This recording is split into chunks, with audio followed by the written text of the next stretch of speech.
নমস্কার, আমি আশিস চট্টোপাধ্যায়। আপনারা দেখছেন কলকাতা টিভি ডিজিটাল।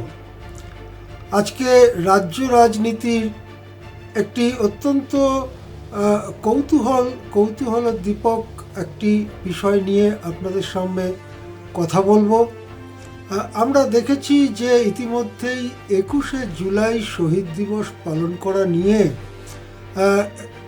বহু ভাগে বিভক্ত হয়ে গিয়েছে সেই যে পুরনো তৃণমূল বা তারও আগে যে পুরনো যুব কংগ্রেস, যখন মমতা বন্দ্যোপাধ্যায় কংগ্রেসে ছিলেন সেই সময় ঘটে যাওয়া এই ঘটনা 1993 সালের 21শে জুলাইয়ের ঘটনা, তার ইতিমধ্যেই অন্তত 4টি আলাদা গোষ্ঠী দাবিদার হয়ে এসেছেন। অন্য গোষ্ঠীগুলোর ব্যাপারে আলোচনা করা যাবে পরে। আগে আমরা মমতা বন্দ্যোপাধ্যায়ের সঙ্গে তৃণমূলের যতটুকু অংশ আছে তাদের ব্যাপারে কিছু কথা বলতে চাই। আজকে অনেকের মধ্যেই প্রশ্ন যে মমতা বন্দ্যোপাধ্যায়ের তৃণমূল যে 21শে জুলাই পালন করবেন তাতে কি অভিষেক বন্দ্যোপাধ্যায় থাকবেন? অভিষেক বন্দ্যোপাধ্যায় কি সেখানে গুরুত্বপূর্ণ বক্তৃতা করবেন, যেমনটি এর আগে বছরের পর বছর তিনি করেছেন? অভিষেক বন্দ্যোপাধ্যায়কে কি একই গুরুত্ব দিয়ে মঞ্চে তোলা হবে? তাকে দেখে কি সামনে উপস্থিত জনতা বিপুল পরিমাণে হাততালি এবং উল্লাস জানাবে? এই সমস্ত কিছুরই উত্তর ভবিষ্যতের গর্ভে রয়েছে।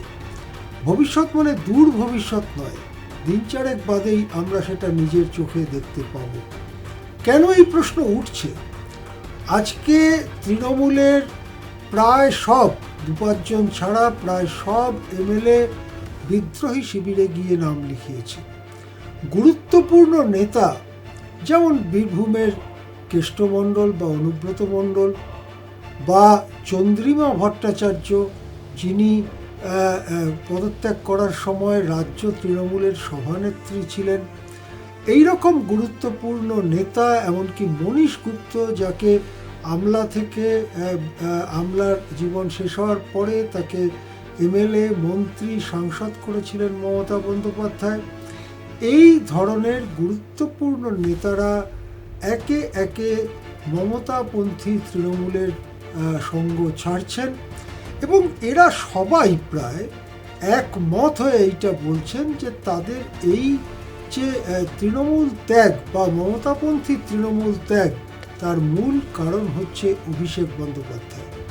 তারা এক সুরে বলছেন যে অভিষেক বন্দ্যোপাধ্যায় হিটলারের ঢঙে পার্টি চালিয়েছে এবং সেখানে কারুর কোনো কথা বলার ছিল না এবং গোটা পার্টিটা যেন তার কুক্ষিগত, তার ব্যক্তিগত সম্পত্তিতে পরিণত হয়েছিল।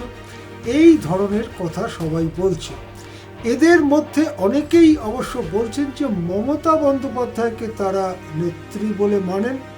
যেমন বিদ্রোহী এমএলএরা বলেছেন, ঋতব্রত বন্দ্যোপাধ্যায়ের নেতৃত্বে যে বিদ্রোহী এমএলএরা, তারা বলেছেন যে মমতা বন্দ্যোপাধ্যায় যদি তাদের মুখ্য উপদেষ্টা হয়ে থাকেন তাহলে ভালো হয়, তারাও সেটা চান।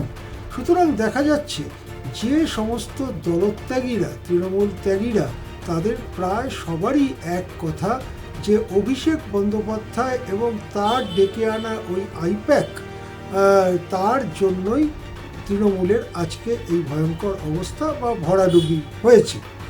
এখন এই পরিস্থিতিতে মমতা বন্দ্যোপাধ্যায় একদিন আগে পর্যন্ত কিন্তু অভিষেক বন্দ্যোপাধ্যায়ের পক্ষই অবলম্বন করেছেন। মমতা বন্দ্যোপাধ্যায়ের ভাষায় কোট আনকোট, যারা অভিষেকের কথা বলছেন সেটা তাদের বাহানা, তাদের নিজেদের নানান সমস্যা আটকাতে তারা দলত্যাগ করছেন। কেবলমাত্র অভিষেকই বাঘের মতো, কোট আনকোট, মমতা বলেছেন যে বাঘের মতো লড়ে যাচ্ছেন, যে কথা নিয়েও অবশ্য নানা রকম তির্যক মন্তব্য অনেকেই করছে। এখন এই পরিস্থিতিতে এখনো পর্যন্ত আমরা দেখছি যে Abhishek Bandyopadhyay national general secretary রয়েছেন তৃণমূলে, এবং লোকসভার দলনেতা রয়েছেন, এবং তার গুরুত্ব আনুষ্ঠানিকভাবে তেমন একটা খর্ব হওয়ার কোনো লক্ষণ দেখা যাচ্ছে না।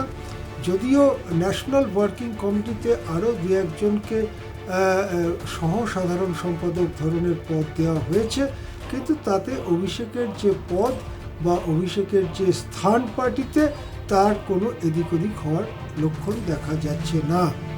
তাহলে কি অভিষেককে নিয়েই মমতা চলবেন?